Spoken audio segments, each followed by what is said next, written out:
First, let me give you the bullet points. 2023 is not going to be a cakewalk for motorists. It could be very expensive. In fact, gas prices could surge towards $7 a gallon in some U.S. states in 2023, this according to GasBuddy. And cold snaps across the U.S. and revived energy demand from China are the two key factors that could push up prices. So the national average for a gallon of gasoline could top $4 a gallon in most major U.S. cities as early as next May. Looking at cities on the west coast of California, such as San Francisco and Los Angeles, could see gas prices approach nearly $7 a gallon in the summer of 2023, according to GasBuddy. The head of petroleum analysis at GasBuddy says this: basically, curveballs are coming from every direction. He says, I don't think we've ever seen such an amount of volatility as we saw this year, and that will be a trend that likely continues to lead to wider uncertainty over gas prices and fuel prices going into 2023. Unfortunately, U.S. gas costs have retreated from those highs we had in June, where the national average topped $5 a gallon as the global oil prices surged amid disruptions created by Russia's war with Ukraine and an energy crisis in Europe. You may recall the drop came when President Biden started releasing record amounts of crude from U.S. reserves to rein in energy costs and inflation. According to GasBuddy, a rebound in gas prices is already starting in part due to the extreme cold weather conditions blanketing many people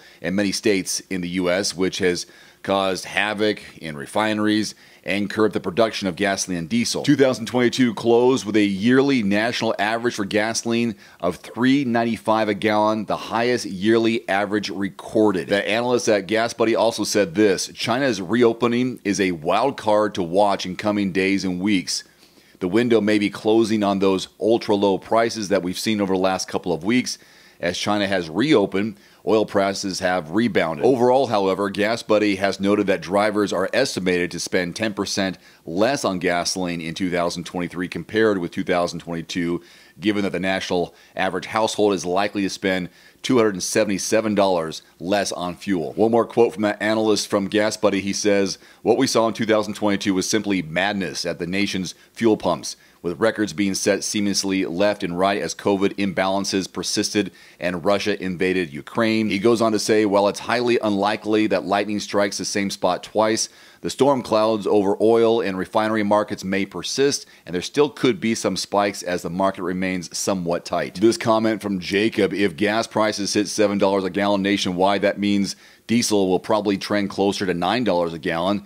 We will not enter a recession. We will enter a full-blown depression, as no one will be able to afford to even go to the grocery store, work, or do anything. On a related note, here are some of the biggest car, truck, and SUV gas guzzlers of 2022. So start thinking about downsizing as we head to 2023 if gas prices do indeed creep back up to $5, $6, or possibly $7 a gallon. The 2022 Ram 1500 TRX, which I had this year, an off-roading monster that runs a supercharged 6.2-liter Hemi V8, puts out 702 horsepower, 650 pound-feet of torque, but the consequences, it gets 10 miles per gallon city, 14 on the highway, making it the least fuel-efficient vehicle in its class. There's the Jeep Grand Cherokee Trackhawk.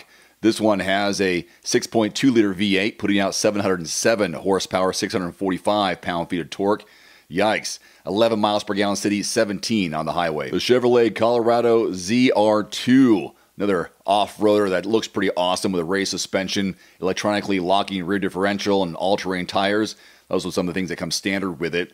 3.6-liter V8, 16 miles per gallon city, 18 on the highway. The Ford Mustang Shelby GT500, one of the worst performing Mustangs when it comes to fuel efficiency. A four-seater running on a supercharged 5.2-liter V8, 12 miles per gallon city, 18 on the highway. The BMW X6M and X6M competition SUVs. These are nice ones, but they have a 4.4-liter 8-cylinder engine, turbocharged. Both SUVs get 13 miles per gallon city, 18 on the highway. One of the bulkier trucks in the F-150 lineup, the Raptor, perfect for off-roading. Twin-turbo 3.5-liter V6 EcoBoost engine, 450 horses, 510 pound-feet of torque. A whopping 15 miles per gallon city, 18 miles per gallon on the highway, but it is a beast. We'll finish off with a Toyota Sequoia 3-row SUV powered by a 5.7-liter V8. Makes 381 horses, 401 pound-feet of torque. The cost of being able to shepherd a family with that kind of power is lackluster fuel economy. Whether it be the base model or the sport version with a tuned suspension system, city driving is rated at 13 miles per gallon, while traveling on the highway gets you a small boost to only 17 miles per gallon. Are you going to change your driving habits in 2023? Are you going to downsize? What are you looking for? What are you driving now? What's your fuel economy? All good ideas to leave in the comment section below. Until next time, I'm Dave. Thanks for watching. Adios. One final note, if you are in the market for a new vehicle soon, great. Connect with your local dealership and price and test drive at least 3 different vehicles. A vehicle's strengths and weaknesses can only be discovered when you are behind the wheel. My reviews can be good, but you need to test drive these yourself. Visit quotes.everymandriver.com, select the make, model, and your zip code, and you'll get invoice pricing in your area on those vehicles. Shop smarter with price quotes at quotes.everymandriver.com. Thanks for watching. Please click subscribe and give us a thumbs up. See you next time.